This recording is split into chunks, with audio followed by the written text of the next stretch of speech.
Turning now to politics. Tomorrow marks 1 month until the runoff elections here in Texas, following a very contentious primary day back in March. Several established Republicans in the legislature were forced into runoffs thanks to political retribution from Governor Abbott and Attorney General Ken Paxton.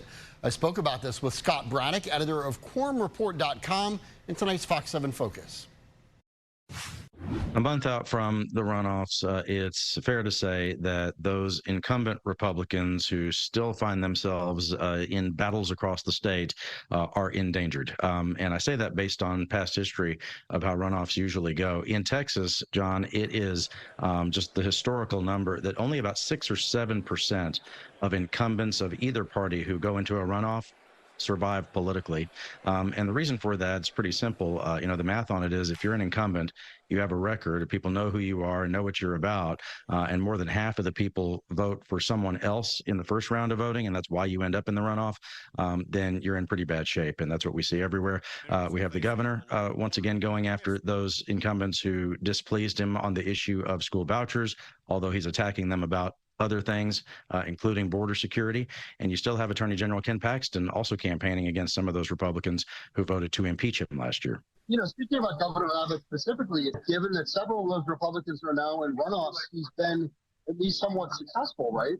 Governor Abbott in the first round of voting definitely moved things in his direction in the Texas House. He has been surgically targeting those Republicans who voted against his position on school vouchers last year. Now, I don't think that we have a situation just yet where it's inevitable that vouchers are going to pass in the next legislative session. I think we're a long way from that. There are a lot of questions on the table about that, who the speaker is going to be, what the actual makeup of the House is going to be. And don't forget, John, that there's going to be a general election as well. It's easy to forget that sometimes in Texas, but in the general election, I do think that Democrats could pick up 3 seats or so in the Texas House, almost without even trying, just because of the national political environment and because of the way the districts are drawn.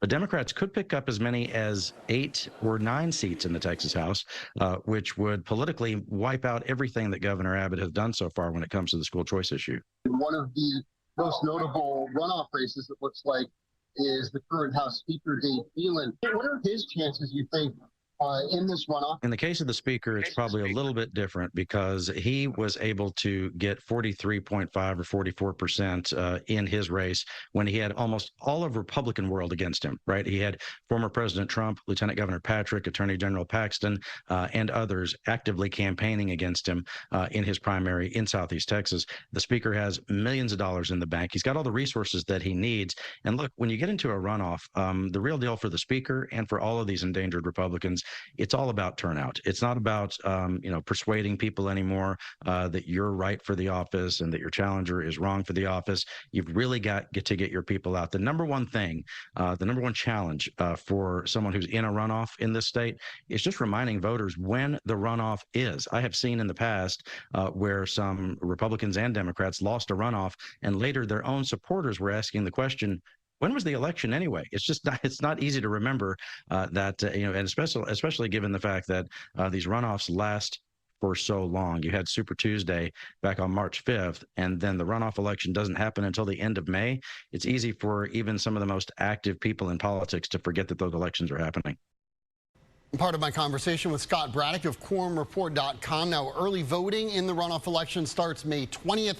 Election day itself is May 28th. We should note this is all separate from the upcoming May 4th election, which focuses on local races and referendums.